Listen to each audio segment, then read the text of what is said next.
Bom, boa tarde, todos, todas, né? Vamos começar aí a sessão dessa, que é a última tarde, do último dia, né, do nosso colóquio.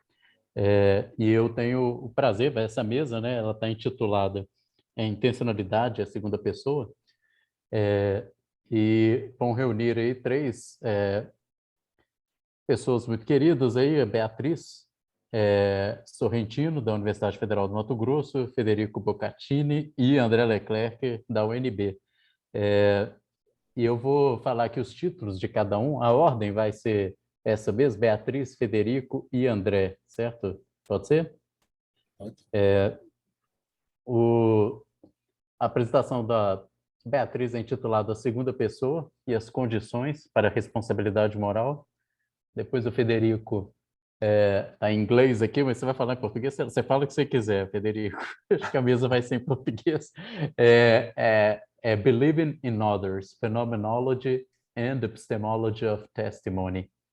E a do André, que está em inglês, talvez, você talvez escolhe, Meeting the Second Person. Finalmente, então, quando chegar no André, a gente vai encontrá-lo. Eu- Então, eu vou começar aqui, então, passando a palavra para Beatriz. As apresentações vão manter 20 minutos, com uma tolerância aí até uns 25, mas é isso que tem sido até agora as mesas redondas. Então, por favor, Beatriz, a palavra é sua. Obrigada. Eu vou compartilhar aqui a tela, porque eu tenho alguns slides, e aí acho que vocês estão vendo, né? Sim. Ok. Sim. Tá. Então, a nossa fala hoje, a gente se propôs, né, a discutir a segunda pessoa, e eu acho que esse é um tema interessante quando toca responsabilidade moral. E é a partir dessa perspectiva, então, que eu vou apresentar algo para vocês hoje. Um breve sobrevoo sobre o que eu vou falar, mas dar um mapinha de como a fala vai se desenrolar. Eu vou começar falando rapidamente, só para não deixar de falar, de algumas condições comuns para a responsabilidade moral, né? Comuns, eu digo, na literatura filosófica. Em seguida, a gente vai entrar em contato com qual é a questão que eu estou querendo apresentar. E a questão gira em torno de uma das condições que é comumente considerada uma condição epistêmica para a responsabilidade moral. E aí a gente vai, eu acho que vai ser interessante, ou eu tenho achado interessante para essa discussão, e daí eu gostaria justamente de saber o que vocês pensam sobre isso, que é algo que eu estou escrevendo a respeito no momento. É a perspectiva epistêmica. Então, eu acho que a perspectiva epistêmica do agente vai ser relevante para essa condição epistêmica para a responsabilidade moral. E aí eu vou explicar para vocês o que eu estou entendendo por perspectiva epistêmica.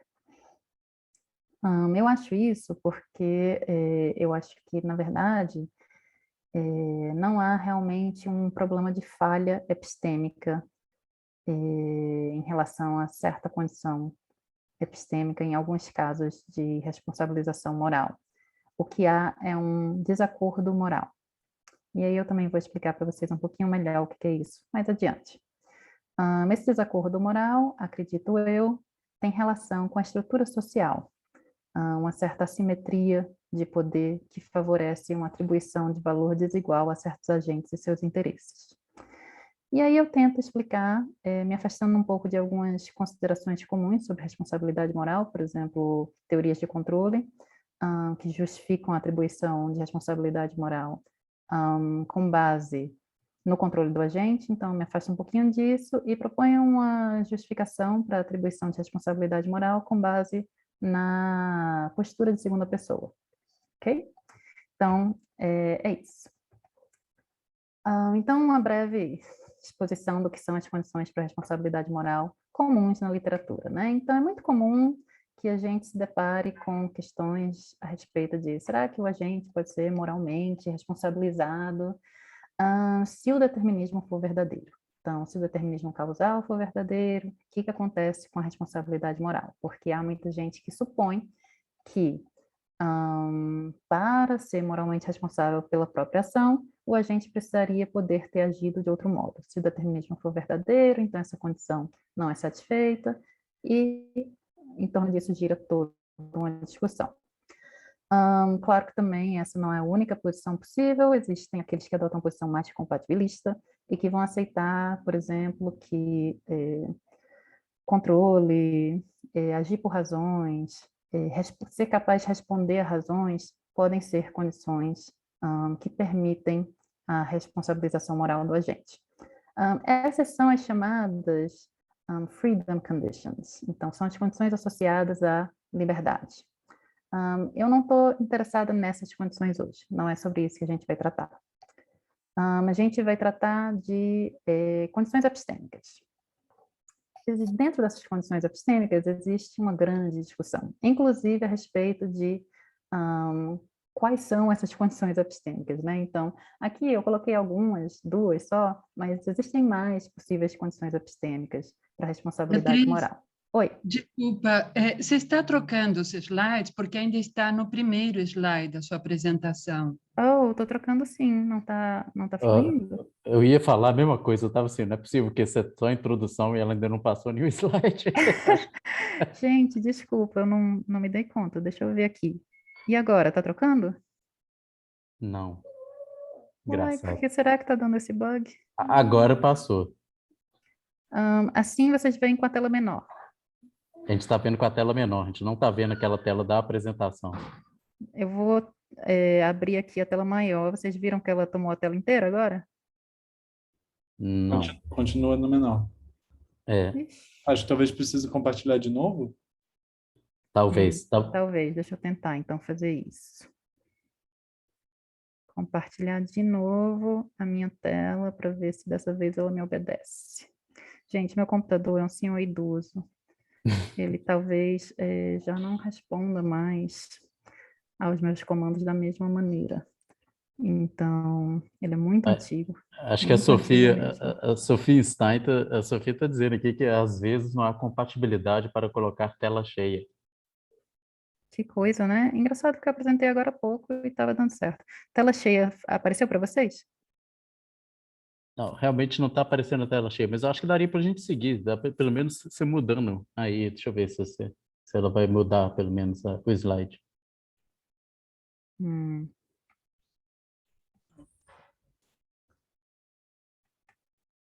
Vocês estão pelo menos vendo mudar o slide? Agora que você está com o mousezinho ali clicando, pelo menos eles estão mudando os slides, a gente consegue ver, só que não está a tela cheia. Mas eu acho que está Tá, um tamanho razoável. tá. Pelo menos acho que dá para ver alguma coisa, né? Ok, então temos aqui as condições epistêmicas. Então tem uma condição epistêmica que ela é mais discutida, que é aquela condição que diz que o agente precisa pelo menos saber o que está fazendo quando agir, né? Essa daí parece ser menos controversa, mais bem aceita. Há muita discussão se essa é uma condição separada ou independente da condição de liberdade, mas eu também não quero discutir isso aqui hoje, né? Não vou entrar nisso. A condição epistêmica que me interessa discutir aqui hoje com vocês é aquela que diz que para que o agente seja moralmente responsável por sua ação, o agente deve ter ciência ou saber, mas saber é muito forte, né? Talvez ter ciência de que sua ação era errada ou condenável, ok? Então, uma pessoa, por exemplo, que defende isso é o Zimmerman, Gideon Rosen, Neil Levy, mas isso não é um ponto pacífico. Há quem discorde, por exemplo, Matthew Talbert vai discordar de que essa seja uma condição necessária para a responsabilização moral dos agentes. Então, essa condição aí me interessa. Será que o agente precisa saber que a sua ação era errada, moralmente condenável, para que ele seja moralmente responsável? Faz algum sentido, né? A gente não responsabiliza, por exemplo, crianças pequenas, enfim, um agente que não tem noção de que está agindo de maneira errada, pode ser, talvez, desculpável, né? Esse pode ser um atenuante. Ok, então, passemos para a questão, o problema. Como eu me afastei um pouquinho daquele framework teórico das discussões sobre o determinismo, uma maneira de pensar sobre responsabilidade moral é aquela apresentada pelo Strawson em Freedom and Resentment. Então, ali ele está preocupado com como ele está dizendo, a gente atribui responsabilidade aos agentes nas suas interações cotidianas. Isso a gente faz. E o que justifica que a gente faça isso? Então, ali ele está se afastando dessa discussão sobre determinismo, aceitando que a gente atribui responsabilidade e perguntando qual é a justificativa para isso, né? Ele mantém essa discussão em torno da qualidade da vontade, né? Não vou estar interessado em qualidade da vontade aqui. Mas, obviamente, a gente sabe que o Strawson, ele criou uma tradição a partir desse artigo dele, e é um artigo que é considerado que leva em consideração esse aspecto comunicativo da responsabilidade moral, isto é, as interações elas ocorrem entre duas pessoas, pelo menos, duas pessoas ou mais. Também pode ser o caso de que eu me culpe por alguma coisa, mas vamos esquecer isso por enquanto. Então, geralmente ocorre entre duas pessoas, então parece que é uma interação de segunda pessoa ali, né, em que eu atribuo culpa a alguém e a pessoa pode reconhecer a culpa ou não, enfim.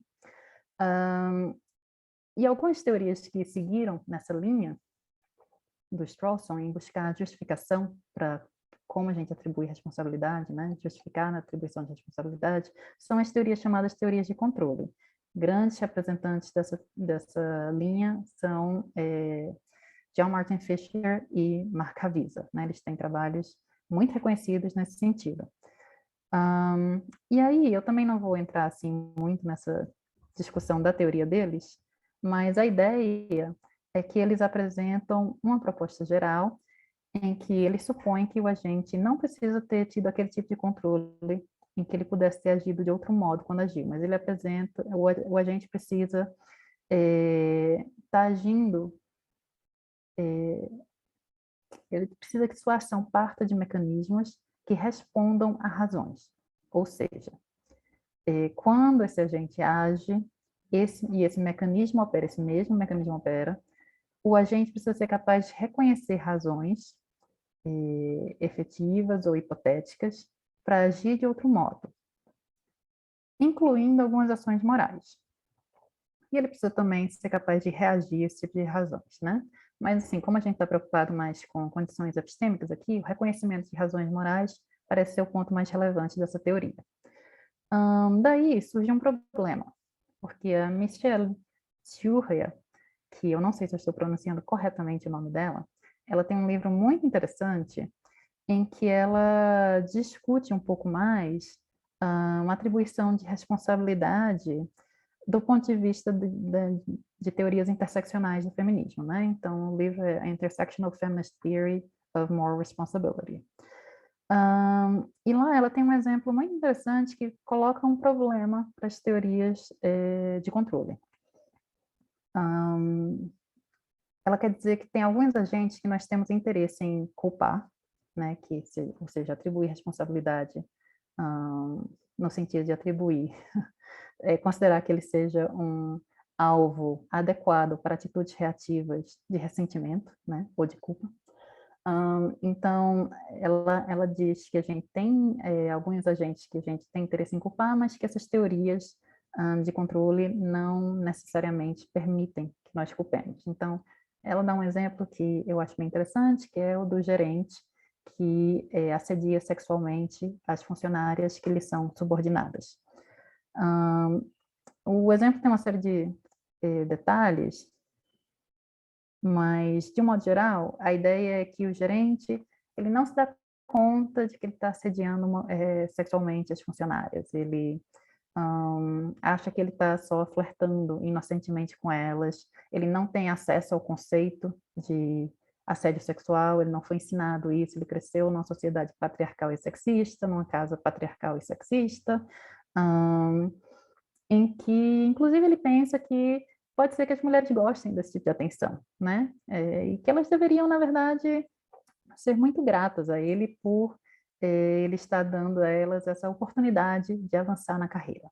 Então, assim, parece ser um agente que não está reconhecendo razões morais para não fazer o que ele faz, mas, além disso, ele parece não ser capaz de reconhecer razões morais neste caso em específico. Parece que, num mundo possível próximo, em que as coisas são mais ou menos parecidas, não vão se apresentar muitas razões morais que ele vai reconhecer para agir de outro modo, porque ele realmente não entende a dimensão moral da sua ação, mas, além disso, ele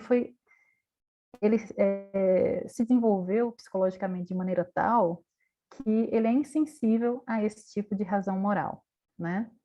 Ou seja, é um caso clássico de sexismo, né? Mas aqui ela deu uma mexida no exemplo para torná-lo, para fazer com que o agente não tenha o controle sobre a sua ação que os teóricos do controle esperariam que ele tivesse, para que ele seja moralmente responsável. Então, além disso, ele não é capaz de prever quando ele está em processo de formação, que ele vai se tornar um sexista, né? Tem todos esses detalhezinhos sobre o exemplo que tornam difícil para que ele tivesse tomado medidas no passado para não ter se tornado, por exemplo, o tipo de pessoa que ele se tornou, para não agir da maneira como ele age, enfim. Também parece ser o tipo de exemplo que a gente pode mexer um pouquinho para tornar ainda mais robusto nesse sentido, né? Então, o que eu queria discutir com vocês? Me parece que o que está sendo dito aqui é que tem algumas teorias que vão levar em consideração as capacidades epistêmicas do agente, ou a capacidade do agente de reconhecer razões. Contudo, considerando que nós somos agentes situados num contexto social, não parece que nós todos estejamos sempre em imediato acordo a respeito de quais são as razões que existem para um agente agir, né? Pode ser que perspectivas da realidade diferentes nos concedam razões diferentes para agir. Então, pode ser muito óbvio para mim que o gerente deveria reconhecer razões morais para agir de outro modo. Mas dado que ele conhece do mundo, dado os seus preconceitos, seus vieses, ele não tem a mesma perspectiva da realidade que eu tenho. E eu acho que essa ideia de uma perspectiva epistêmica pode nos ajudar a colocar isso de uma maneira conceitualmente mais adequada. Então, aqui eu não estou querendo falar sobre perspectiva epistêmica no sentido mais fraco da palavra, né? Eu não estou querendo dizer simplesmente que quando eu olho para uma maçã, eu estou vendo aqui um lado, mas se você está olhando do outro lado, talvez você veja, sei lá, que a maçã está meio podre para lá, enquanto para mim ela parece perfeitamente boa. Não é esse tipo de perspectiva epistêmica. Que, obviamente, nós sabemos que nós não podemos perceber tudo imediatamente, a todo momento, né? Eu estou querendo tratar de perspectiva epistêmica no sentido mais forte, esse que considera que agentes estão situados no mundo, e que a maneira que eles representam o mundo e as relações, as maneiras que eles representam o mundo e suas relações vai depender dos seus vieses, das suas emoções, interesses, até de sua ideologia, dentre outras coisas. Então, ideologia aqui eu estou pressupondo que nós todos temos ideologias. Então, parece que reconhecer razões, incluindo razões morais, vai depender da perspectiva epistêmica do agente. Ok. Então, eu vou tentar ir um pouquinho mais rápido agora. Então, voltando ao caso do gerente, a gente pode pensar que, como eu falei, né, que ele cresceu de uma maneira tal que ele não se dá conta de que ele está assediando sexualmente as funcionárias. Então, parece que ele não está reconhecendo razões morais para agir de outro modo. Será que ele pode ser, então, eximido de responsabilidade moral? Será que a gente não pode atribuir responsabilidade moral para ele? Parece, e o que se o Ria está tentando nos chamar a atenção, é que parece que muitas dessas teorias, elas focam tanto no controle que o agente precisa ter para ser moralmente responsável, que esquecem um pouco de considerar a vítima da ação. E aqui, vítima, eu estou tratando a pessoa que sofre a ação, né? No caso, se for uma ação danosa, podemos chamar de vítima. Então, o foco na vítima talvez nos ajude a perceber, numa relação que é de segunda pessoa, né? Que há um desacordo moral entre as partes, na verdade. Então, parece que o agente, se ele está ciente das consequências danosas da sua ação, a gente pode pensar que esse agente não é simplesmente e inocentemente ignorante da dimensão moral da sua ação, mas se o agente sabe que vai causar dano para a vítima, por exemplo, se o agente percebe que as funcionárias estão constrangidas, que elas que elas estão desconfortáveis na situação, parece que há uma assimetria na atribuição de valor aos interesses das partes envolvidas, né? O que eu quero sugerir é que isso que a gente está chamando de perspectiva epistêmica, que envolve não apenas nossa percepção do mundo, mas também vieses, interesses, ideologia, tudo isso também envolve os valores do agente. E certa estruturação de valores com base na estrutura social que nós vivemos.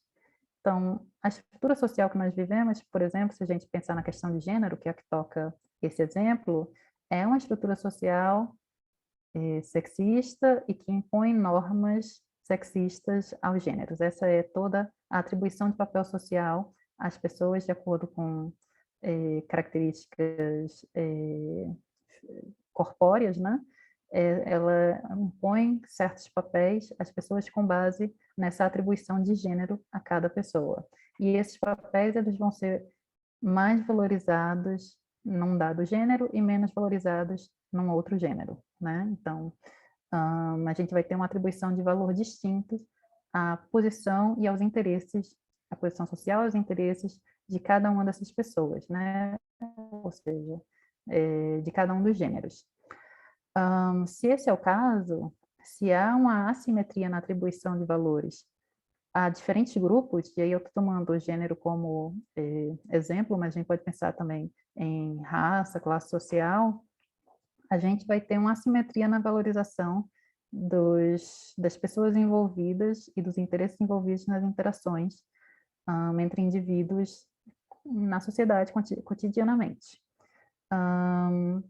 Então, se esse for o caso, parece que essa perspectiva epistêmica ela tem por base, ou subjaz a essa perspectiva de gênero, essa perspectiva epistêmica, desculpem, já uma certa atribuição de valor a diferentes indivíduos na sociedade. Então, o que eu quero questionar é se essa ignorância moral do agente, por exemplo, do gerente, é de fato uma ignorância moral ou simplesmente uma atribuição de menos valor a certos indivíduos na sociedade. E essa atribuição de menos valor, ela já tem em si, já carrega em si uma dimensão moral.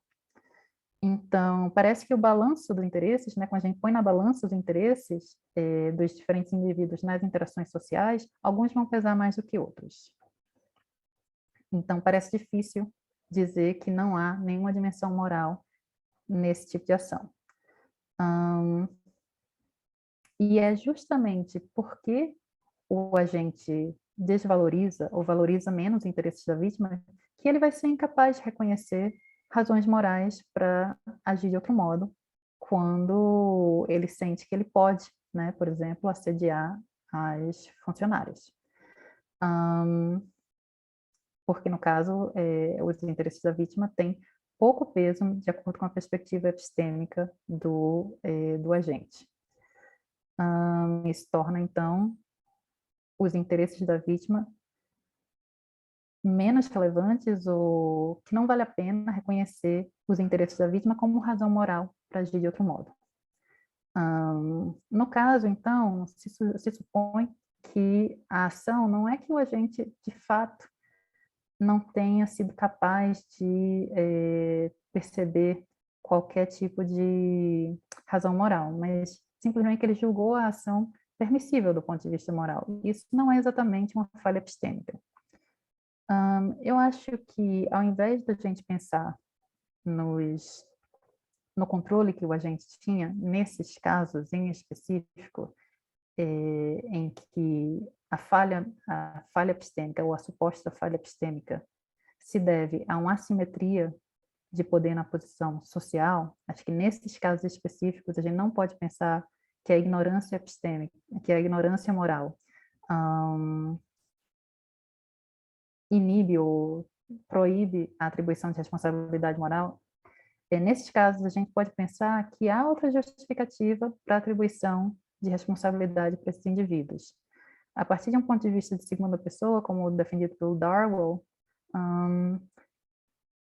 a justificação para a responsabilidade, para a atribuição de responsabilidade moral, ela depende do agente fazer parte de uma comunidade moral, do agente reconhecer as demandas morais dos outros como razões para agir. E isso é feito de uma perspectiva contractual, ou seja, eu reconheço a autoridade dos outros de fazer demandas, enquanto eles reconhecem a minha autoridade de fazer demandas. Então, desvalorizar um grupo de agentes ou seus interesses, é claro, mina a autoridade deles, mas também mina a minha própria diante desse tipo de acordo contratual. Então, só para a gente fechar, né?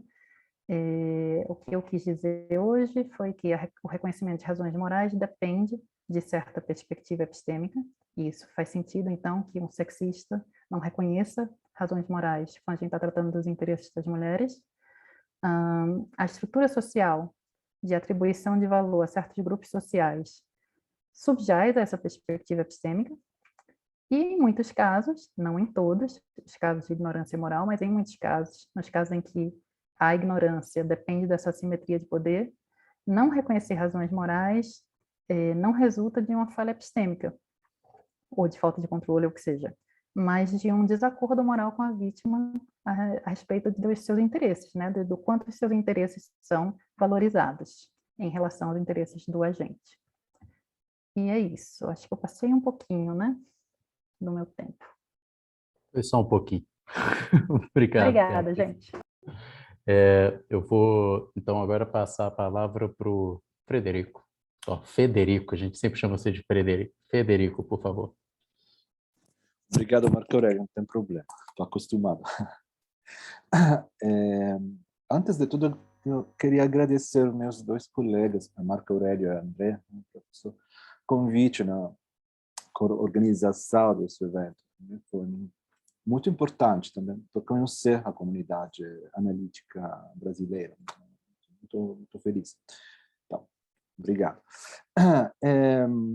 Eu vou compartilhar minha tela. Vamos ver.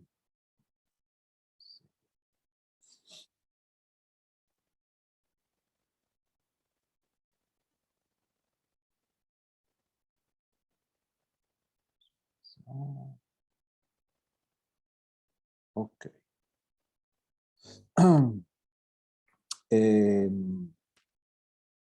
Vou falar em português. Falei meu slide em inglês, mas vamos lá. Então, eu queria apresentar essa questão sobre a fenomenologia do testemunho, particularmente sobre a questão, um lado, uma questão psicológica ou fenomenológica, e a questão epistemológica, epistêmica. O plano da minha apresentação basicamente são 3 pontos. Né? Tem uma premissa, digamos, sobre o que é a fenomenologia, qual é o problema da fenomenologia do testemunho, e eu queria depois apresentar ponto di vista differente na fenomenologia contemporanea, che è un'abordagem neobrentaniana da fenomenologia, che un pouco tem uma premissa differente da fenomenologia clássica, digamos que é a fenomenologia da escola husserliana. E essa abordagem neobrentaniana é baseada sobre uma ideia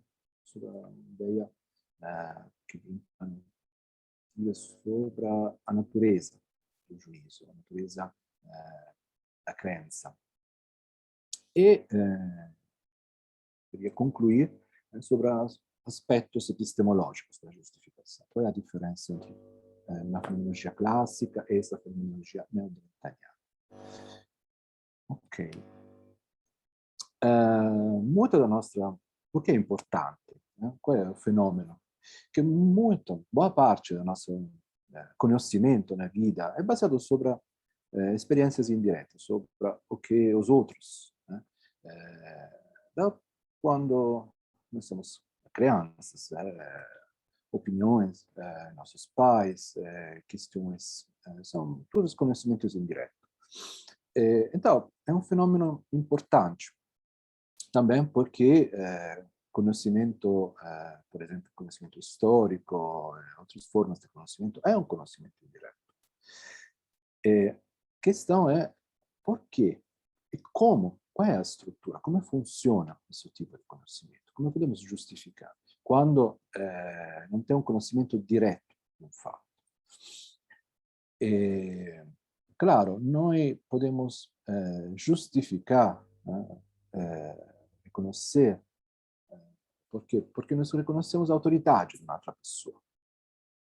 A outra pessoa, nesse sentido, pode ser também a autoridade de um livro, a autoridade, nessa opinião de uma pessoa física, mas pode ser uma autoridade de uma tradição, por exemplo.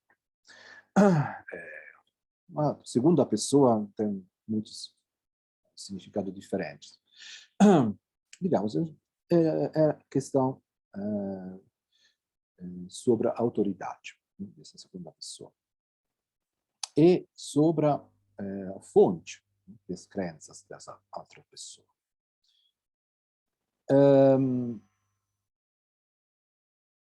E nós reconhecemos que essa outra pessoa é um testemunho confiável. Mas como? Como nós justificamos as crenças de uma outra pessoa?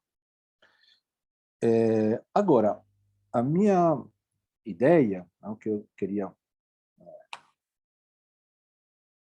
hoje mostrar a vocês, é que a fenomenologia joga um papel importante, tem um papel explicativo importante para explicar como, por que nós acreditamos nos outros, qual é essa estrutura. Então, tem um papel epistêmico explicativo importante. Primeira questão, premissa importante, sobre a fenomenologia. A fenomenologia tem algo de interessante a dizer sobre a segunda pessoa? Eu acho que sim, mas tem dois problemas. O primeiro problema é o ceticismo, os confrontos, o ceticismo sobre a fenomenologia, a abordagem fenomenológica, e ligado ao ceticismo, o problema do solipsismo. Vamos ver por quê. É bem simples. O ceticismo geral sobre a fenomenologia da segunda pessoa, que já parece bastante estranho, se baseia sobre uma opinião comum, que a fenomenologia é uma disciplina que se ocupa de uma experiência subjetiva, de estruturas de experiência subjetiva, questões de percepções, sensações, emoções, de um ponto de vista da primeira pessoa. Ou a consciência fenomenal, ou fenomênica, não sei como é, self-knowledge, e tudo isso implica um limite para a fenomenologia clássica, e até um problema do solipsismo. Tem sempre uma teoria da primeira pessoa, fundação sobre a primeira pessoa, e parece que a fenomenologia tem um problema para sair do solipsismo. E para confirmar esse ceticismo, por exemplo, David Widmer-Smith, introduzindo a fenomenologia na Stanford, ele declara que a fenomenologia é o estudo das estruturas da consciência, da um ponto de vista da experiência da primeira pessoa. E que a estrutura central da experiência é a intencionalidade, típico da tradição fenomenológica, mas o problema é centrar a fenomenologia sobre esse ponto de vista, report da primeira pessoa. E, então, parece que não tem espaço para a intersubjetividade, que é outra palavra, uma palavra mais comum na fenomenologia per segunda pessoa. E o fenomenólogo contemporâneo importante, como Danzavi, ele também afirma que, que a preocupação maior sobre a subjetividade é o que, digamos, impede a fenomenologia de realizar, de reconhecer a importância da intersubjetividade. E tem uma incapacidade fundamental, né, da fenomenologia clássica para teorizar, analisar a intersubjetividade. Mas Danzavi, em realidade, tem uma ideia, e o trabalho dele, toda essa tradição da fenomenologia, é fundar essa intersubjetividade. E outra citação de um livro de Danzavi, de introdução à fenomenologia. Então, questa, digamos, é a tradição clássica, da fenomenologia clássica. E ele utiliza a fenomenologia de Scheler, Stein, Husserl, Heidegger, Burger, Sartre, particularmente, e Merleau-Ponty. Como ele também, Sean Gallagher, tem dois livros importantes, Danzavi and Self and Order, Exploring Subjectivity, Empathy and Shame, e o último livro também de Gallagher, Action and Interaction, baseado sobre a questão da interação social, na fenomenologia da segunda pessoa. Ok, essa é a fenomenologia clássica. Então, segundo Danzavi, essas críticas, ceticismo nos confrontos contra a fenomenologia, em realidade não são verdadeiras, porque a fenomenologia tem muitos autores que analisaram, teorizaram sobre a segunda pessoa, a intersubjetividade. Ok, qual é o problema? Porque eu acho que esse tipo de fenomenologia não é uma boa fenomenologia para falar, analisar, teorizar sobre a segunda pessoa. Porque tem um problema com essa tradição husserliana, que é um problema sobre uma solução transcendentalista sobre a intersubjetividade, né? Que chamo de um custo que devemos pagar, né? Uma teoria transcendental. É uma solução, mas eu acho que é uma solução que tem um custo alto. Tem uma outra tradição, que é a tradição que hoje se chama neobrentaniana. Então, é uma tradição fenomenológica não husserliana, e essa tradição neobrentaniana é uma tradição muito próxima também àquilo que hoje se chama cognitive phenomenology, a fenomenologia cognitiva. E, por exemplo, tem Araya Kriegel, Michel Montet, Tim Bain, Charles Seward, Terry Oden, são autores que trabalham na fenomenologia, mas em outra tradição. Não é uma tradição de Zahavi, não é uma tradição de Gallagher, mas mais próxima dessa tradição. Eu acho que Kriegel pode ser totalmente definido neobrentaniano, e também a Michel. O que é a cognitive phenomenology? A fenomenologia cognitiva. É uma fenomenologia que não é que não trabalha sobre as questões de sensações, de percepções, mas sobre estados cognitivos superiores, estados não éticos. Como, por exemplo, o quê? O juízo, a crença. Então, são estados que já implicam um relacionamento com a verdade, com o conhecimento. É uma fenomenologia do pensamento, não só uma fenomenologia da sensação, do mundo, da sensibilidade, mas estados cognitivos superiores.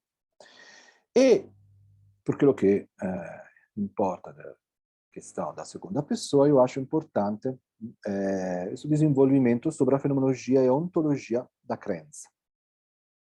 E da um ponto de vista da segunda pessoa. Por quê?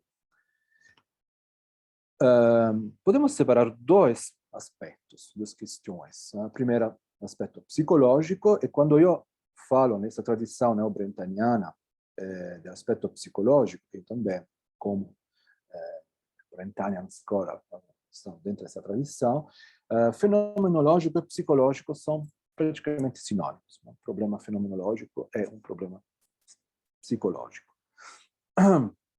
Então, tem um aspecto psicológico,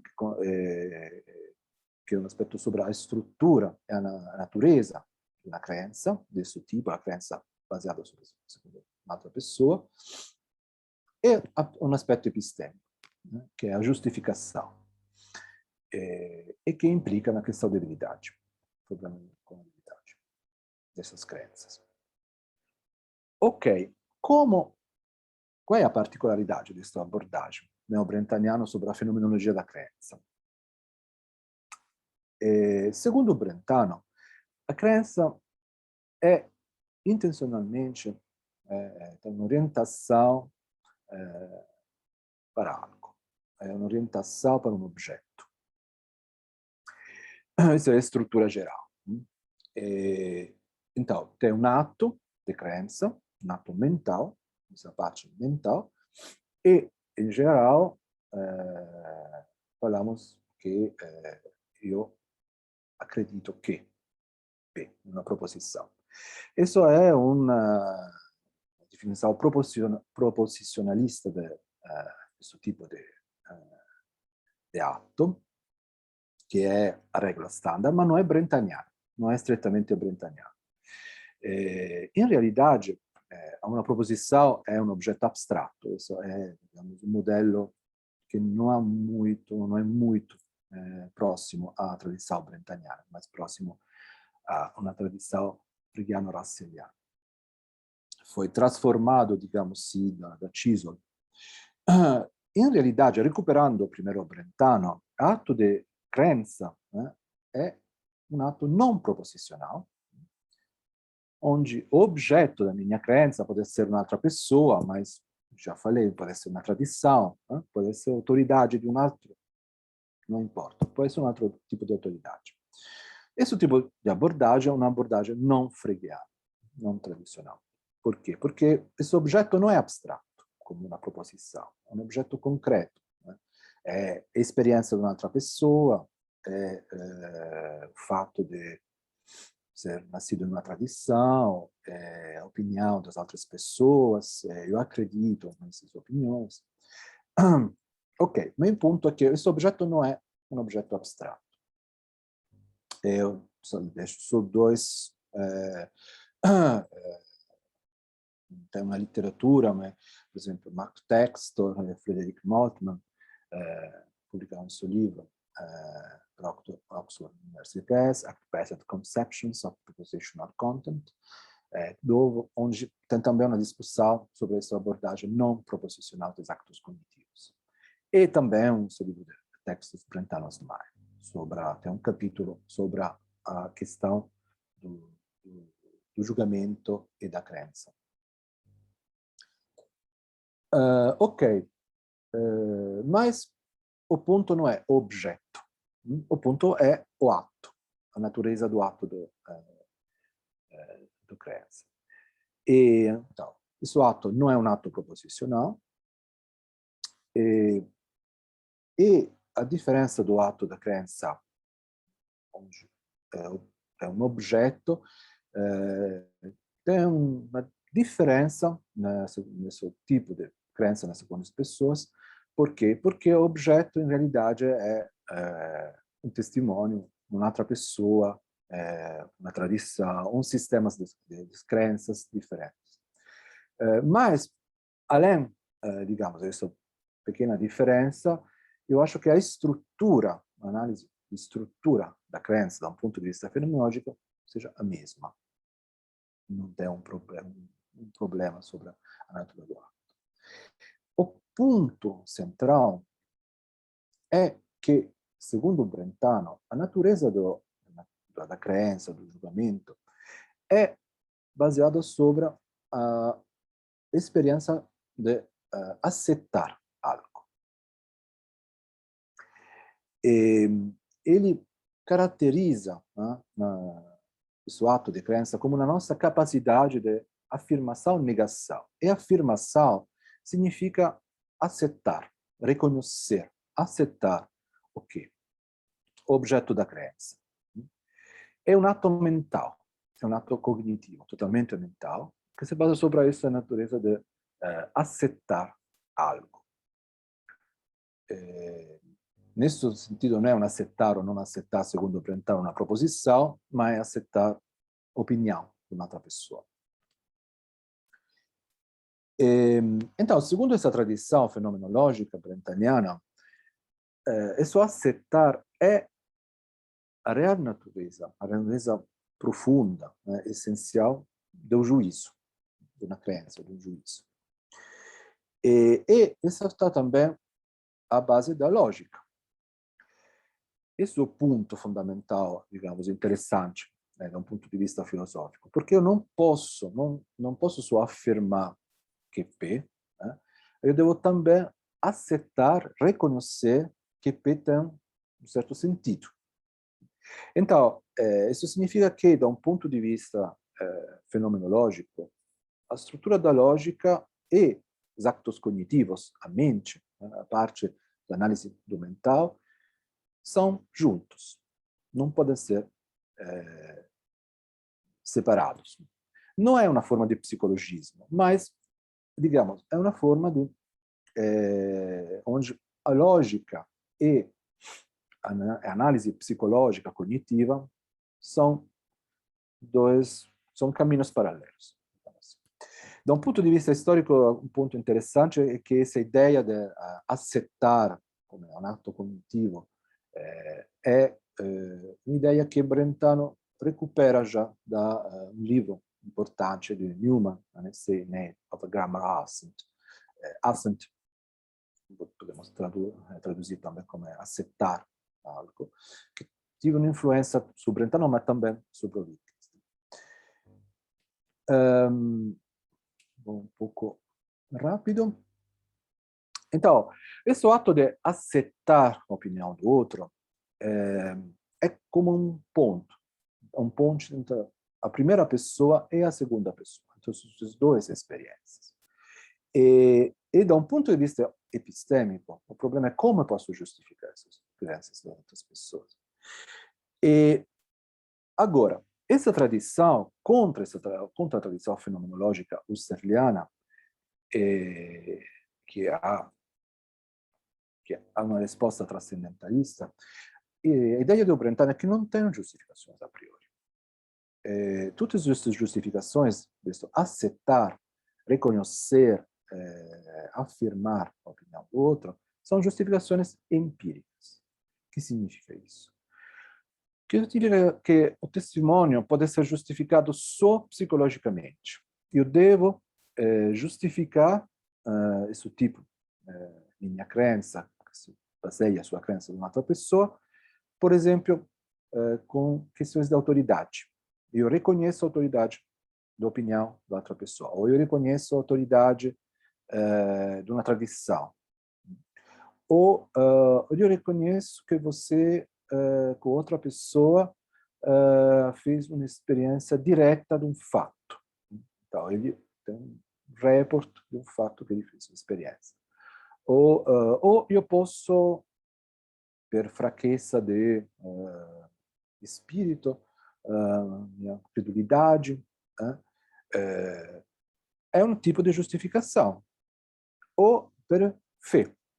Eu justifico um testemunho, eu justifico uma outra pessoa, a opinião de uma outra pessoa, baseando sobre a minha fé. O que são exemplos, ok? Mas o ponto é que não tem argumentos transcendentais, não tem argumentos a priori. Eu sempre justificar esses argumentos analisando as condições empíricas, porque o porquê eu justifico as crenças de uma outra pessoa. Eu acho que 4 minutos. Ok. Então, conclusões.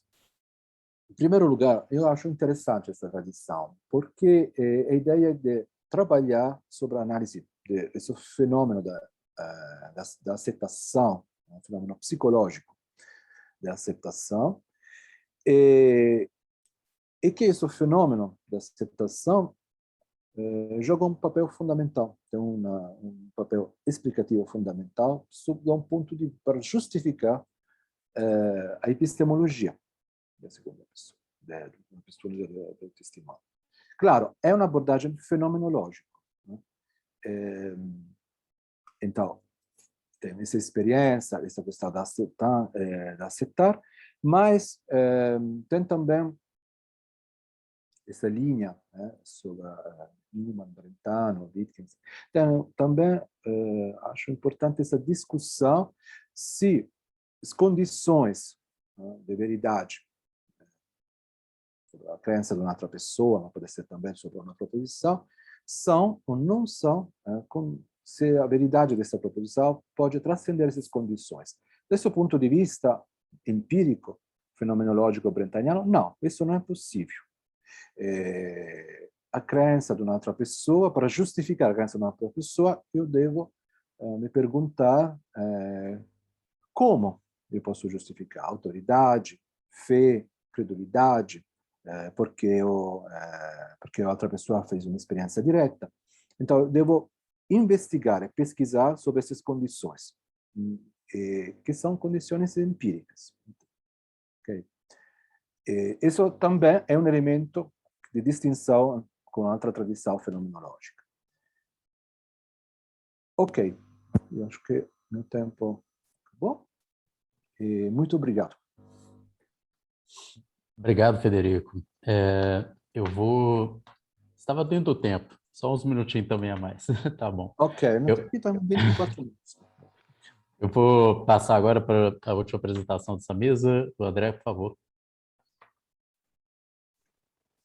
Sim, só um momentinho.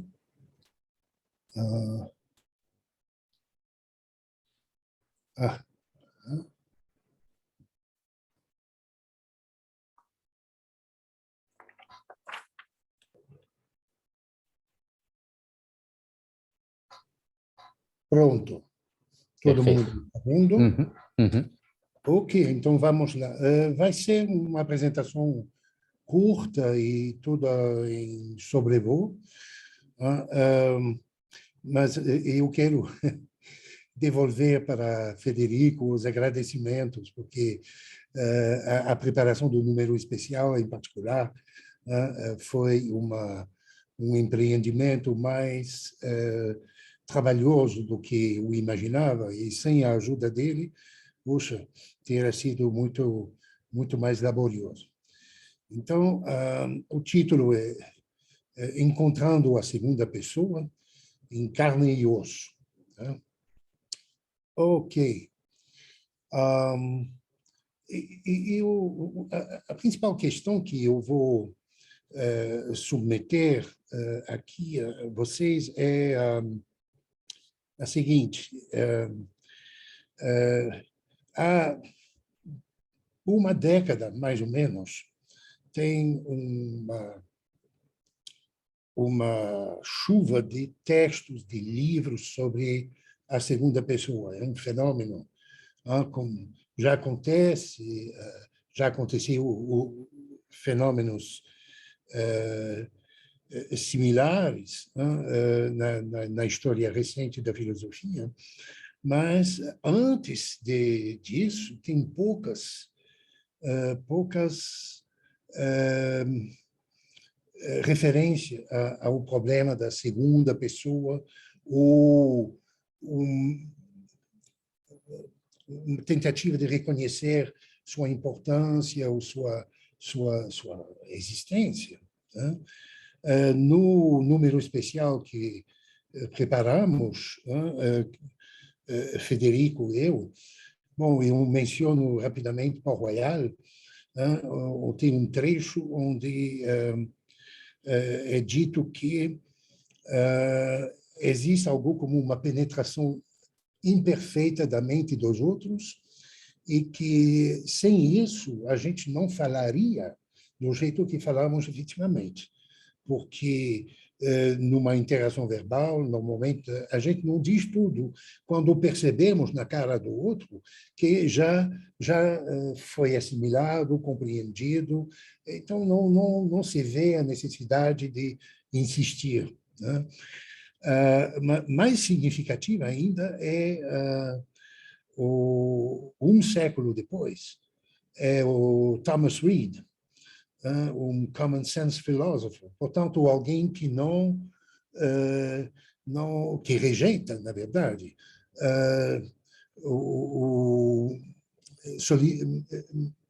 solipsismo metodológico dos racionalistas, do continente, dos empiristas, né? E que abre um espaço para o que ele chama de operações sociais da mente. Tem operações solitárias, que um sujeito pode realizar em isolamento, e tem operações sociais da mente que pressupõem a existência de, pelo menos, outros seres inteligentes, capazes de compreender. São operações como pedir, fazer um pedido, questionar, etc. Tem várias outras. Mas, depois disso, precisamos chegar no século XX, já avançado, A View from Nowhere, o Thomas Nagel, menciona o problema, ele não usa a expressão the second person, mas ele menciona no seu livro de 86, então, menciona o problema mesmo. E 6 anos depois, Davidson, em 92, então, escreve um texto nos Midwest Days, intitulado The Second Person, né? E depois disso tudo, aí chegamos justamente aos últimos 10, 15 anos, e aí tem uma explosão de textos, de publicações sobre o tema.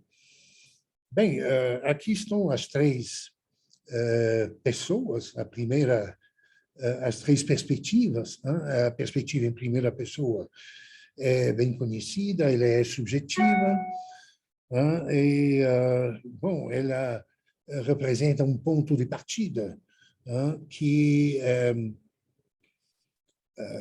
que consiste em pensar a si mesmo como seres conscientes, racionais, com responsabilidade, engajamentos, compromissos e valores, né? Essa perspectiva em primeira pessoa é um ponto de partida obrigatório, né, de todos e todas, mas ela não é científica e ela não requer nenhum treinamento especial, né? Existe, isso é comentado há muito tempo na filosofia da mente, um clash, uma oposição entre uma tensão, pelo menos, entre a primeira pessoa e a terceira pessoa. A terceira pessoa é a perspectiva das ciências da natureza. Se a primeira é subjetiva, a segunda é objetiva. Quando as ciências da natureza olham para o corpo humano, o que eles encontram é algo que é descrito nas pranchas de anatomia. É uma perspectiva que pressupõe um compartilhamento de métodos, de interesses, de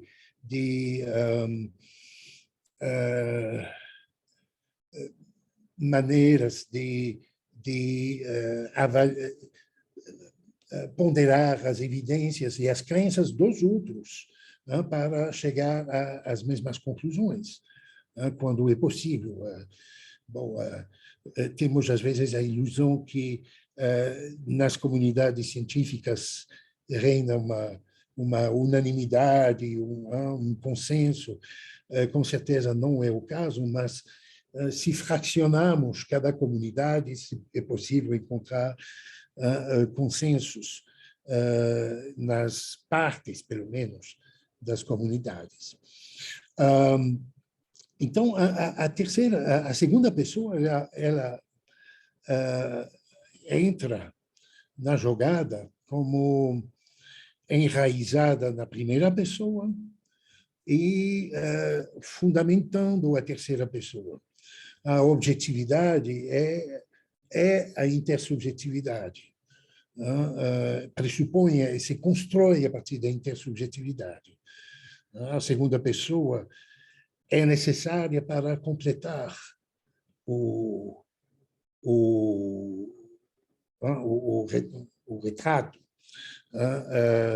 para fechar o gap entre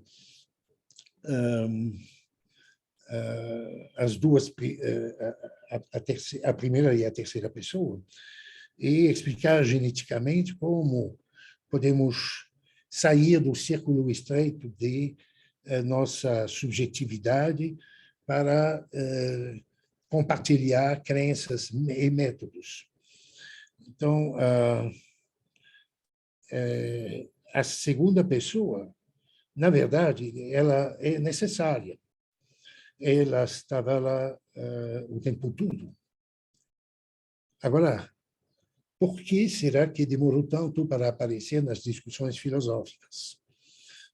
Esse é o ponto que eu vou indo na direção errada. Bem, minha hipótese é que depende dos projetos epistemológicos.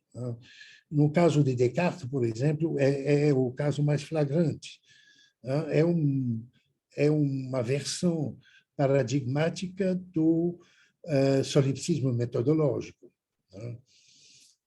que reaparece até em Fodor, por exemplo, mas para Descartes é gritante.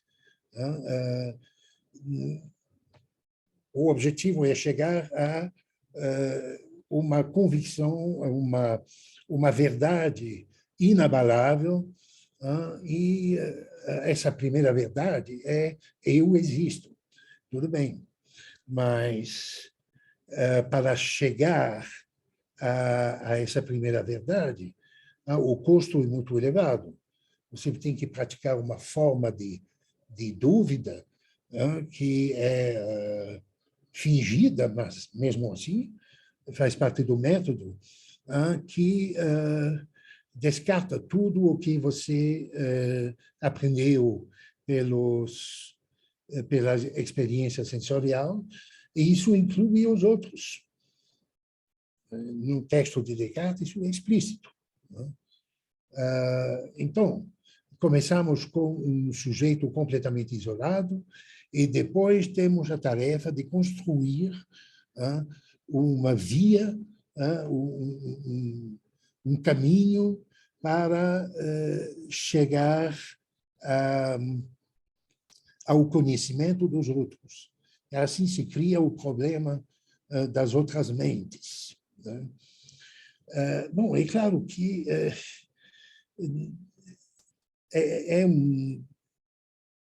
a dúvida de Descartes é uma dúvida de filósofo, né? Isso nunca chega a nós, como pessoas, em primeiro lugar. O que vem em primeiro é a imagem de um bebê que é amamentado pela mãe, olhando nos olhos dela, né? E, nesse sentido, me parece que a posição de Heidegger sobre o Mitsein como uma condição necessária da existência humana me parece muito mais razoável, Federico, do que o caminho tentado por Husserl, por exemplo. Reconhecemos de início que é uma condição necessária da existência, né? É algo como uma pressuposição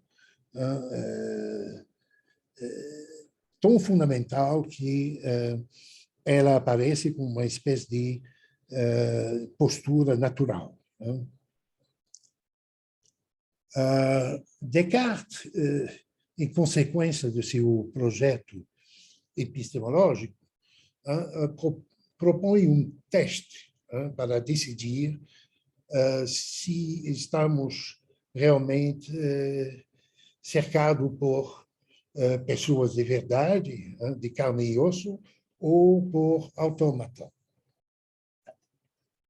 É o famoso teste de Descartes, às vezes comparado ao teste de Turing. Bom, o teste é muito simples.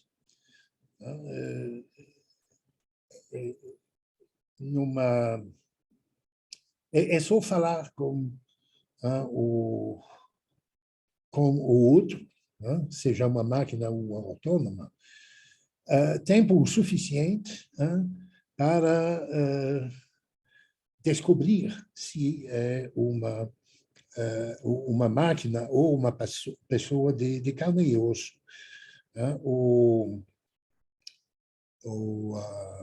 E falar para Descartes não é o que os papagaios fazem, é falar para transmitir pensamentos, arranjando as palavras diferentemente em cada ocasião para responder de modo apropriado ao sentido daquilo que é das palavras usadas em nossa presença.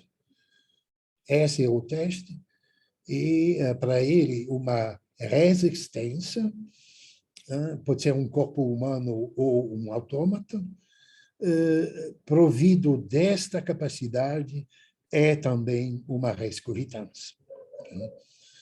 E, segundo ele, nenhuma máquina pode fazer o mesmo. C'est moralement impossível, usando as palavras dele. Mas a gente tem que fingir o tempo todo que, para aceitar o teste, que estamos vivendo numa sociedade tecnologicamente muito avançada, com robôs que teriam a capacidade de nos enganar, pelo menos em certas circunstâncias. O próprio Descartes nos convite a imaginar uma máquina, um autômata, feito de milhares de engrenagens, então, uma máquina extremamente complexa, que vai além daquilo que se fazia na época. Já tinha autômatas na época, mas nunca com essa complexidade. Mas Descartes fala d'une machine tellement faite, em francês sugere que há uma complexidade enorme aqui em jogo. Se a gente não supõe isso, a dúvida de Descartes não faz muito sentido. E eu acredito, eu concordo com a conclusão de Descartes sobre a capacidade das máquinas. Eu escrevi há 2 anos atrás um texto sobre a computação.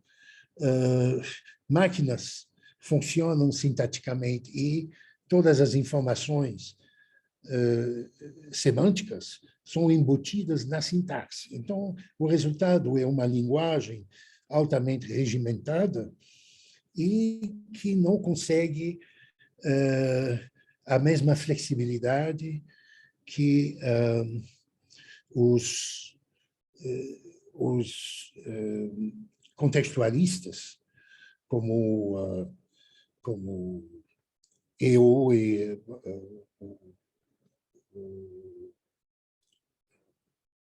Ernesto, reconhecemos. Aí tem aquela característica de open texture. E o uso que nós fazemos das mesmas palavras em contextos novos pressupõe julgamentos de similaridade e uma forma de razoabilidade pelo qual não tem algoritmo. Então, posso concordar com as conclusões de Descartes sobre o teste, mas ele é parte ou consequência de um projeto epistemológico que não me parece bem concebido.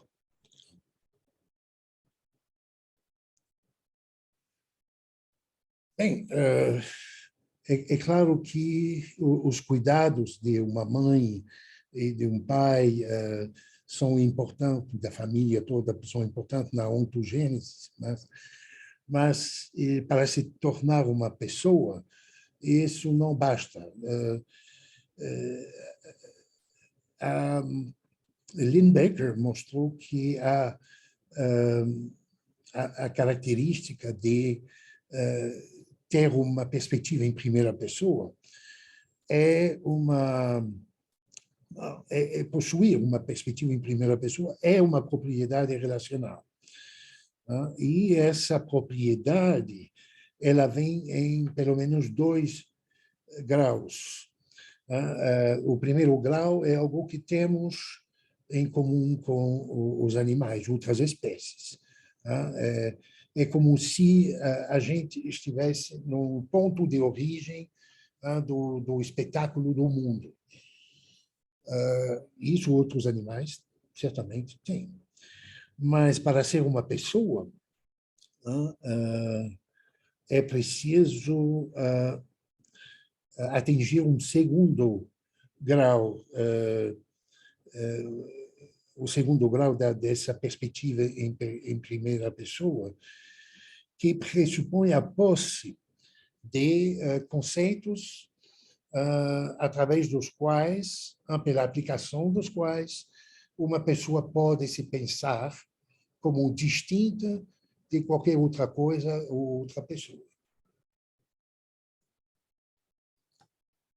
Assim, ter uma perspectiva em primeira pessoa é uma propriedade que não podemos ter em isolação, em isolamento. Então, é algo que nós aprendemos do externalismo, ou do externismo, melhor dizendo, que a instanciação de tais propriedades relacionais pressupõe a existência de algo fora do sujeito que instancia essas propriedades. Então, aí voltamos a algo que lembra as operações sociais da mente do Thomas Reid. E Davidson dá um passo a mais.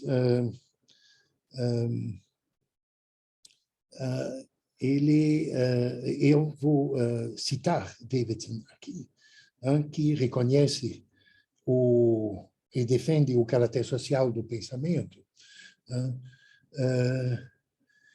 Crenças, intenções e outras atitudes são sociais, nisso que eles são estados que uma criatura não pode ter sem possuir o conceito de verdade intersubjetiva. E este é o conceito que não podemos possuir sem compartilhar e conhecer e saber que nós compartilhamos um mundo e uma maneira de pensar o mundo com os outros. Então, essa é uma citação do texto que eu mencionei anteriormente, The Second Person, que foi publicado nos Midwest Studies em 1992.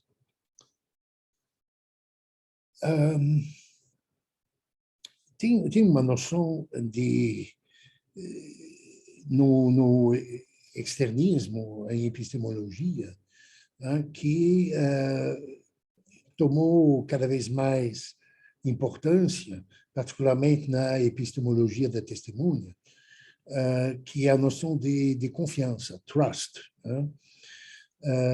No início de nossas vidas, nós estamos todos na mesma condição, uma condição de dependência epistêmica completa e de total inocência. Não temos escolha, somos todos colocados no início, nessa condição inicial. E ainda bem que, na maioria dos casos, somos cercados de pessoas que nos amam e que cuidam de nós corretamente. A desconfiança é algo que vem depois, e que normalmente é algo que aprendemos de modo um pouco penoso, porque pressupõe uma traição, um abandono, ter sido enganado por alguém de nosso círculo. Então, quando isso acontece, também, por defeito, praticamente, nós aprendemos o que é a confiabilidade. Na maioria dos casos, especialmente na formação de elementos cognitivos como significados e conceitos, nós aprendemos a partir de fontes confiáveis, através da repetição e do treino. É treino ou treinamento? Enfim. Tanto faz. Tanto faz, ok. Eu vou confiar em você. A triangulação de Davidson é um bom modelo para mostrar toda a importância do ensino ostensivo na aquisição desses elementos cognitivos básicos. De qualquer maneira, nos formamos dessa maneira através da repetição e do ensino, do treinamento, repertórios de ação, conceitos, conhecimento dos significados, conhecimentos práticos e teóricos. Nós construímos competências. E, bom, tudo o que eu acabo de mencionar são termos disposicionais, habilidades e capacidades, competências, etc. que contribuem, no decorrer do tempo, a definir melhor nossa personalidade. Bom, o critério de Descartes, o teste, para decidir se os outros são autômatas ou pessoas de carne e osso, não é tão ruim, porque, afinal, pelo menos ele aponta para algo que é pura verdade. Praticamente, na maioria dos casos, eu diria, né? Nem todos. É claro que, através da amizade, do amor, etc., se pode estar em contato com os outros, né? Mas isso acontece muito através do uso corriqueiro da linguagem, né, que nós encontramos os outros. Agora, imaginem a seguinte situação. Você está viajando num país onde as pessoas falam uma língua que você não domina muito bem. Quando as pessoas falam para você, sua compreensão é incompleta, ela é precária, é mais fácil adivinhar o que essas pessoas querem dizer, que é um speaker meaning, do que entender exatamente o que elas dizem no sentido técnico de Grice. À noite, você volta para o hotel, normalmente com uma dor de cabeça, que você teve que prestar atenção a cada palavra, cada frase, e isso é algo que dá dor de cabeça mesmo. Você tem a impressão que todo mundo fala muito rápido, que todo mundo está estressado, mas as pessoas falam do jeito que falam, simplesmente. E aí, depois disso, você volta para sua terra e fala simplesmente com os membros de sua família. Aí o contraste fica bastante óbvio. Falando com os membros de sua família, você experimenta algo que Barry Smith chama de direct meeting of minds. E parece que você esquece que a linguagem está lá. Você está em contato diretamente com o outro.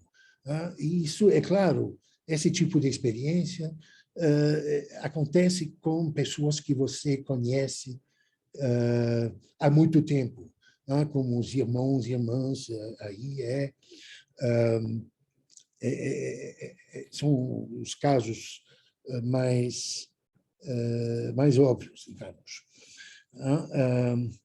Agora, nenhum locutor,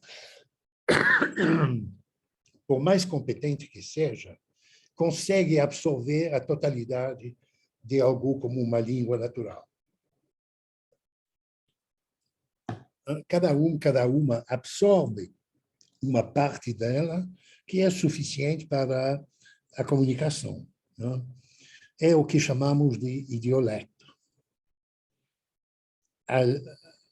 Uma linguagem como o português é uma abstração sobre os idioletos dos membros da comunidade.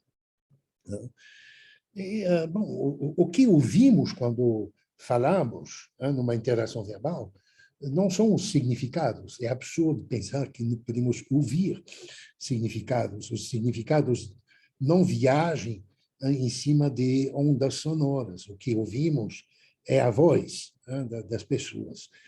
E os únicos significados que temos, eles já estão em nosso idioleto. O que torna a comunicação possível é o que Davidson chama de convergência entre os idioletos. Convergência é algo que vem em graus, como já vimos, há uma diferença enorme entre falar com um membro de sua família e falar com um completo estrangeiro. Então, nossa habilidade, mesmo assim, nossa habilidade a compreender, na compreensão linguística, vai muito além de um simples mecanismo de decodificação de itens linguísticos. Nós compreendemos facilmente frases agramaticais, frases incompletas, malapropismos, nonsense, e por aí vai. André, só avisar que passou meia hora. Você conclui. Puxa vida, esse é o último.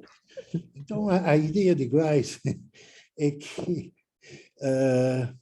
bom, a comunicação é completa quando o ouvinte reconhece as intenções do falante, de dizer algo. Então, naturalmente, identificar e reconhecer as intenções são atividades epistêmicas. E, enquanto tal, elas podem falhar, como qualquer ação. E, além das intenções, isso é uma ideia bastante Wittgensteiniana, as expectativas são extremamente importantes para a compreensão mútua. Se alguém entra num restaurante e pede um copo d'água, o garçom vai entender que se trata de água potável e não água da torneira ou do rio Tietê. Por quê? Porque é manifestamente o que o cliente quer. Então, a compreensão funciona com atribuição de estados mentais, e isso é uma prática enraizada profundamente naquilo que foi chamada por Husserl de Lebenswelt, ou por outros de background. E é alguma coisa que, bom, é assim que nós compreendemos uns aos outros. Imperfeitamente, sem dúvida, mas o suficiente para colaborar em várias ocasiões e compartilhar muitas coisas. Nós concordamos ou convergimos sobre o significado, não porque temos a capacidade de apreender formas eternas na visão platônica do sofista de Platão ou de Frege, mas também antes porque nós compartilhamos um mundo, como diz o Davidson, no qual somos integrados e porque somos experientes o suficiente para ver o que os outros desejam, ou ler na cara do outro as expectativas. Nós processamos expectativa o tempo todo, e seria muito difícil ter uma vida social com isso. Pronto. Desculpe eu queria fazer algo bem curto e falhei.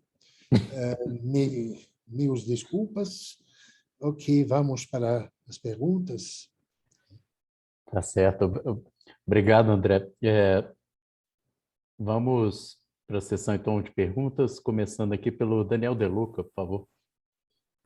Bom, primeiro, muito obrigado pelas apresentações. Eu tenho uma questão para a Lia. Gostei muito da sua apresentação. Tem algumas sugestões aqui. Sabe? Você me escuta bem agora? Melhorou a voz aí, Marco? O microfone? Tá tranquilo? É um pouco baixo, mas dá para... Eu vou tentar falar mais alto aqui. Ok. Eu fico pensando, bom, primeiro, eu concordo que nós não podemos pensar a responsabilidade com base no controle, mesmo porque, né, cada vez que mais, assim, a cada passo que a ciência cognitiva dá nessa área, parece que a gente tem menos controle, né, do que a gente poderia imaginar no início, né? Então, os fenômenos que nos ocorrem, nossas ações, né? Aquilo sobre o que nós temos controle, na verdade, é muito reduzido. Então, a tendência é uma isenção de atribuição de responsabilidade, né? Para evitar isso, de fato, nós temos que pensar em outros, com base em outros pressupostos, né? Eu fico pensando assim, do ponto de vista da segunda pessoa, dano é dano. Não importa se ele vem de viés implícito, não importa se ele é intencional, né? Fico pensando, por exemplo, nas micro-ofensas, né? Quando as pessoas fecham o vidro, né, carro à noite, quando as pessoas mudam de calçada, de passeio, né? Tem muitos estudos sobre isso. E a questão que se coloca é como é que nós podemos responsabilizar as pessoas com relação à ação que, de fato, elas não controlam, mas que, do ponto de vista da segunda pessoa, né, é um dano. E aí, então, aqui vem uma proposta e eu queria saber a sua posição. Não sei se você conhece a Robin Zeng, é uma filósofa que vai defender uma concepção mais fraca de responsabilidade, não como uma capacidade de responder a razões, mas como accountability, né? É difícil traduzir accountability, talvez sejam prestar contas, tendo em vista a posição social em que a pessoa ocupa, pouco importa se ele acessa ou não essas razões. O fato é que, enquanto um ser social que ocupa diversos papéis sociais, ele deve, então, né, pautar suas ações com base nos valores distribuídos para esses papéis sociais. Esse é o caso do gerente, evidentemente, mas a gente pode multiplicar esses casos, né? Então, eu te pergunto se essa ideia de accountability vai ao encontro da sua análise, se isso poderia acrescentar, digamos assim, à perspectiva epistêmica que você defende no sentido, né, construtivo. Então, a pergunta é como atribuir responsabilidade sobre ações que estão aquém do controle consciente do agente. Então, se essa noção mais fraca de accountability, que na verdade, assim, retoma Strauss um pouco, né? A ideia de expectativas normativas que são distribuídas em sociedade. É isso. Obrigado. Obrigada, Daniel, pela tua pergunta. Na verdade, eu não sei te responder, obviamente. Teria que refletir um pouco, mas fiquei interessada em saber um pouco mais sobre essa proposta. Se você puder deixar o nome da filósofa no chat, eu vou querer conferir depois. Eu acho que sim, eu acho que a gente deve buscar algumas alternativas, né, para como a gente está pensando na atribuição de responsabilidade. Existe essa discussão, né, sobre as diferentes maneiras de pensar a responsabilidade moral, porque não é uma área muito bem estruturada, né, então se é accountability, se é attribution, há uma variação, né, nas maneiras como a gente pensa isso.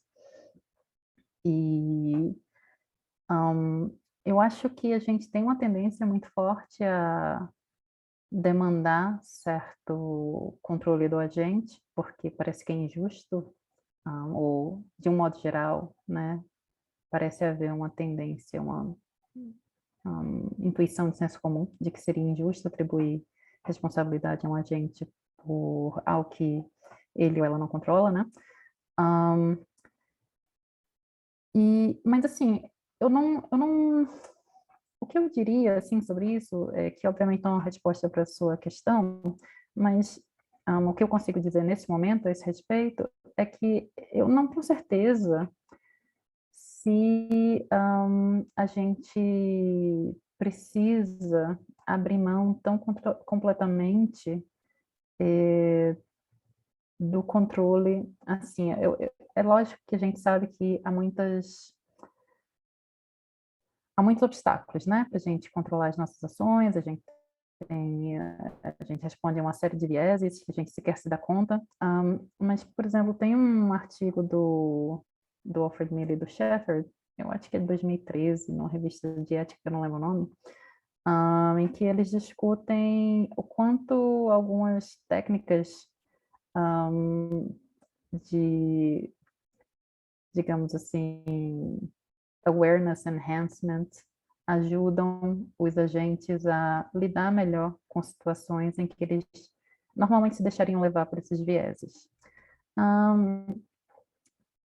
Eu acho que essa é uma posição, às vezes, por demais otimista, mas eu acho que existe assim um meio termo entre o pessimismo e esse otimismo talvez excessivo, né? No fim das contas, eu acho que o que eles querem defender é que simplesmente educando os agentes, a gente tem uma melhor chance de lidar com influências situacionais, né? Eles estão preocupados com experimentos situacionais. Então, eles acham que a educação pode ajudar um pouco nisso. Talvez, embora eu tenda a pensar que esse tipo de proposta pode ajudar apenas de um ponto de vista indireto, por meio de intenções de implementação. Por exemplo, dado tal situação, eu vou pensar que, né, eu vou reagir, então, a partir de agora, mais consciente de que eu tenho um viés racial ou um viés de gênero, né? E daí eu me coloco nesse mindset e reconheço as situações em que talvez eu tenha agido de maneira enviesada e penso que em situações similares eu vou agir de outra maneira. Então, não sei, assim, se a gente tem que completamente e absolutamente abrir mão do controle. É isso que eu consigo dizer sobre a tua colocação. Agora, é claro, eu acho que a barra também não pode estar lá em cima, né? As exigências de controle não podem ser elevadas demais. Mas, obrigada pela indicação, eu vou com certeza procurar o trabalho dela e é isso. Antes de eu passar a palavra, Beatriz, um comentário. Durante toda a sua apresentação, eu não conseguia parar de pensar na minha avó. Eu tenho uma avó materna que já morreu, mas ela era muito brava. É uma figura assim típica assim do interior de Minas, assim, é uma senhora assim que era ao mesmo tempo brava, mas amorosa. Eu adorava ela. Mas eu e meu irmão gêmeo, nós éramos muito bagunceiros e tal. E ela falava uma coisa que eu não me esqueço, porque para a gente fugir assim de um castigo e tal, se a gente fizesse alguma coisa errada, a gente falava, não, mas eu não sabia que não podia fazer. Aí ela sempre respondia assim, pois devia saber, sabe? E aí a sua história do sexista, etc., eu só imaginava a minha avó, Dalila, falando, pois devia saber, sabe? É como se houvesse assim, uma responsabilidade mesmo para o ignorante, né? Ou seja, aquele que não tem a posição epistêmica de saber do próprio erro. Pelo menos a minha avó nunca foi enganada por isso. Eu diria um caso de negligência, nesse caso. Omissão ou negligência. Exatamente. Para minha avó, essa desculpa não colava, não, viu? Mas eu vou passar a palavra aqui para o José Carlos, depois o Adriano. Vai lá, José Carlos. Obrigado aos palestrantes, gostei demais das palestras. A minha pergunta é para o professor André.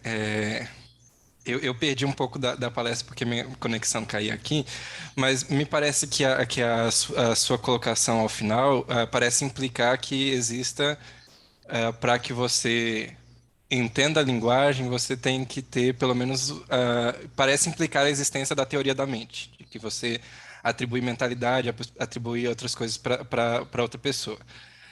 Mas a pergunta é justamente isso, é justamente acerca disso, né?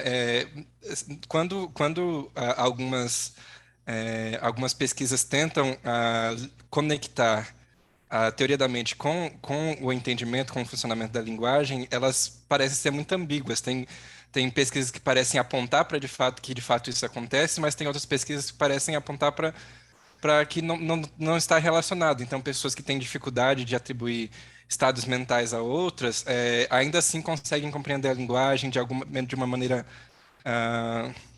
simples, mas conseguem. Então, a pergunta é assim, de fato, isso implica uma teoria da mente? O que o senhor acha sobre isso? Enfim. Muito obrigado, José Carlos, pela pergunta.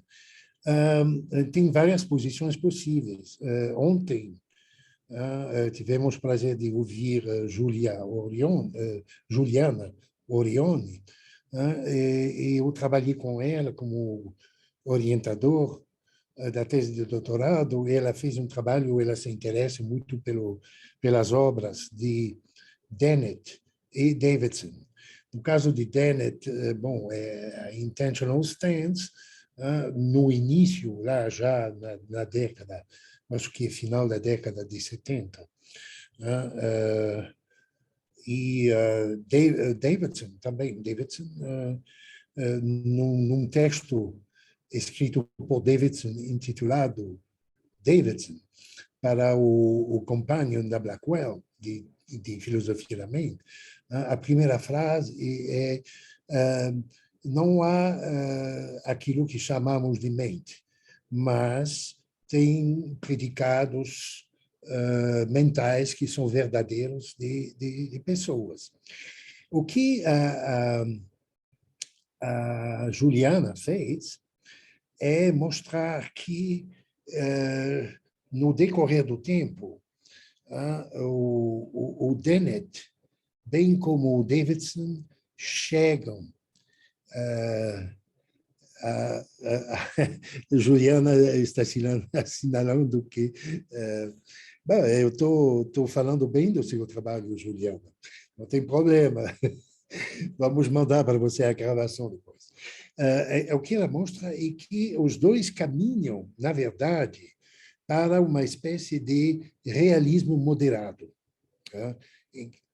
em termos da realidade psicológica dos agentes falantes. Então, os atos, eventos e estados mentais devem ter, devemos aceitar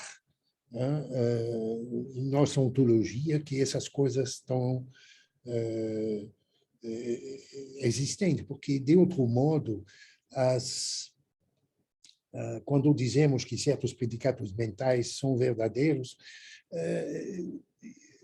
quer dizer, a pressuposição existencial tem que ser satisfeita se realmente as frases são intuitivamente verdadeiras. Então, chegamos a um resultado... Bom, tem visões muito mais realistas, radicais, como Galen Strawson, sobre o realismo dos fenômenos mentais, Tim Crane. Searle é um realista ingênuo em relação a tudo isso. Mas eu acho muito difícil elaborar uma teoria da linguagem sem pressupor a existência dessas, de crenças, desejos, intenções, expectativas, etc. Me parece praticamente impossível. Você precisa do vocabulário mentalista para elaborar qualquer coisa que se pareça como uma teoria interessante. Agora, se é possível elaborar uma teoria de outro modo, tudo bem. Eu acabo de mandar para a publicação um artigo com um orientando meu, que faz um trabalho de neurolinguística. Bom, é interessante usar a neurolinguística perdão, como filtro para ver se tal teoria tem mais probabilidade de ser a teoria correta quando se compara as teorias. Você pode usar os achados científicos como filtro. Mas, bem, isso dito, eu acho que temos que ir além para entender a linguagem e aceitar o vocabulário mentalista. Bom, vou fazer o seguinte agora. em tese, a gente já está 1 minuto, assim, avançando para a sessão de comunicação que vem em seguida. Só que como é uma sessão que tem 2 pessoas e tem um tempo previsto de 1h15, eu acho que dá para a gente espremer ela um pouco, então nós vamos atrasá-lo. Mas é claro que eu vou pedir agora, então vou encerrar, digamos, inscrições. A gente vai agora com Adriano e Maria Eunice, que já estão inscritos.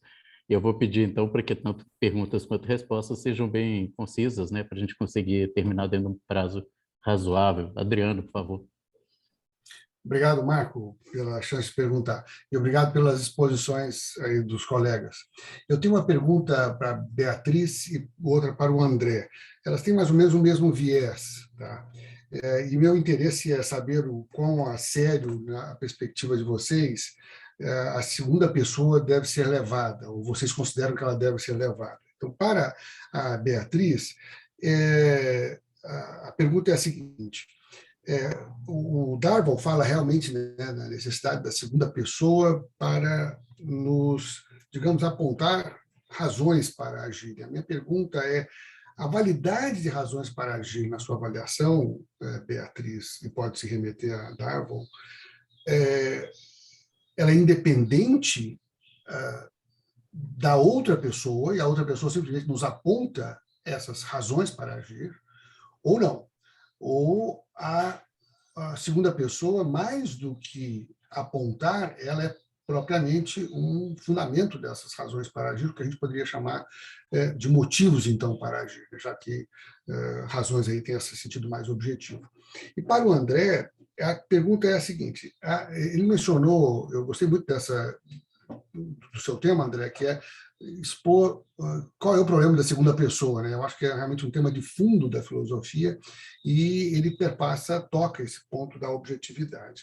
Então, minha pergunta é: a intersubjetividade, na sua concepção, ela aponta para a objetividade, né?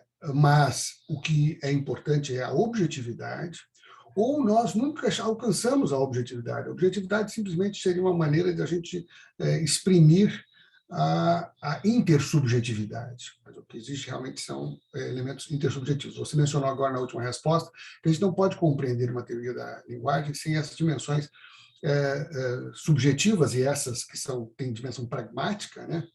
Mas, na teoria da linguagem, geralmente a gente trabalha com o conceito de verdade. O conceito de verdade tem uma noção de objetividade, que, no fundo, é independente das relações. Nagel vai nessa direção. Eu queria saber a sua opinião a respeito disso. Eu começo? Pode ser, sim. Por favor. Ok. Obrigada pela pergunta. Eu, na verdade, acho que precisaria de toda uma fala para defender isso, né? Porque não é uma pergunta simples. Mas, considerando o nosso tempo, eu vou tentar dizer de maneira bastante objetiva que não é simplesmente que a gente tem razões para agir independente da segunda pessoa, né? Na verdade, a ideia é que, sim, a segunda pessoa fundamenta as nossas razões para agir, né? Em algum sentido, é isso que torna essas razões para agir, razões morais para agir.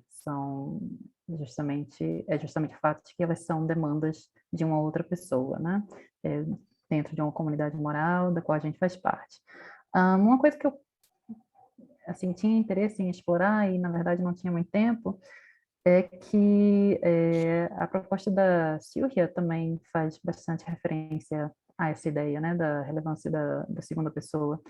Não propriamente nesses termos, mas o que ela está propondo é que a gente leve a vítima em consideração quando a gente avalia a justificação para atribuição de responsabilidade. O que eu entendo que vai nesse sentido conversacional, né? Ou seja, de segunda pessoa. Isso ela admite, né? Ela admite que está entrando nas teorias conversacionais.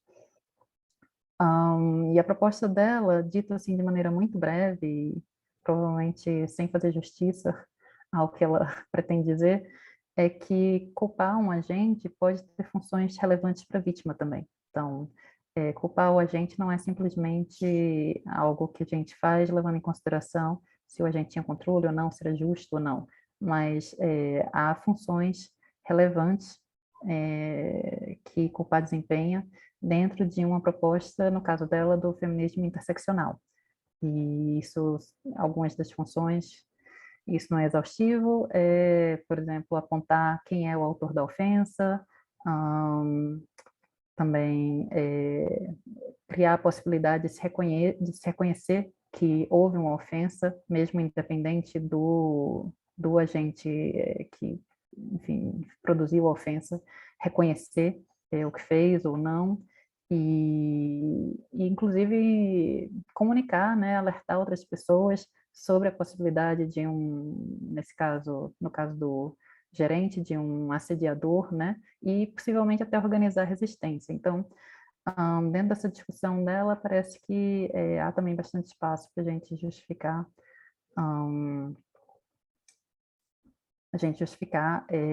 a atribuição de responsabilidade e o reconhecimento de razões, levando seriamente em consideração a segunda pessoa.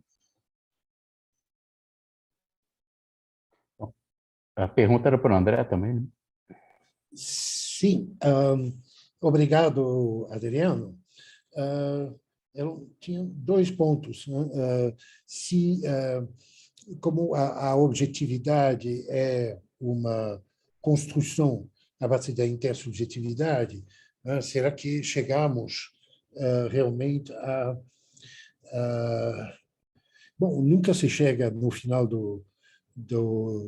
da investigação, é uma tarefa que sempre nos chama para mais um round e mais um round, as teorias vão se sucedendo, e, bom, objetividade não quer dizer necessariamente verdade. Se por verdade entendemos a maneira dos realistas, os axiomas teóricos são verdadeiros, os termos teóricos têm referentes, não vai até lá. Pode ser a objetividade numa versão antirrealista, que consiste simplesmente a salvar os fenômenos, mas como as evidências novas podem nos obrigar a mudar as teorias, como de fato acontece, nós temos que regularmente recomeçar. Não tem, a objetividade não é um estágio definitivo, é algo em trânsito. E quanto a... Olha só, Davidson é um crítico do empirismo, particularmente do empirismo do seu mestre, Quine. Por quê? Porque o empirismo é uma forma de subjetivismo. Veja só, é uma forma de subjetivismo. Então, o que dizemos é de acordo com Educa, verdade, é verdade, porque corresponde a fatos objetivos, mas há uma construção a ser feita, né, sobre isso. Depende do tipo de frase, se as evidências são proximal ou remotas. Tem uma variedade de casos aqui, né? Mas bom, a intersubjetividade é essencial para chegar à objetividade, mas a objetividade é algo que vai mudando. Se falamos da objetividade no sentido das ciências da natureza, em particular, né? Que aí temos uma mudança constante. Parece que na astrofísica, hoje em dia, a duração de vida de uma teoria é entre 8 e 10 anos. E aí vem outra coisa. Ok, não sei, eu acho que é um diálogo que vamos ter que continuar. Então, a Maria Eunice, por acaso, ela retirou ali a mão? Acho que ela talvez desistiu por Isso. conta do... Eu Caridade. retirei, sim, por conta do tempo, e deixei uma pergunta aí para o André no chat. Depois, outra hora, a gente conversa, que é um artigo que me abalou muito. Eu sempre acreditei, como André, nesse argumento da linguagem do Descartes, mas depois que eu vi uma máquina gerando significado, eu fiquei um pouco assustada. Mas é uma longa conversa. Tá? Obrigada, obrigada. A mesa é ótima. Então, obrigado, então, Maria Eunice. Então, agora a gente vai conseguir, digamos, diminuir um pouco o atraso. Vamos tentar evitar o efeito dominó. O Federico, ele vai só mudar de posição, porque ele vai assumir agora a minha posição, que ele vai ser o mediador da próxima mesa.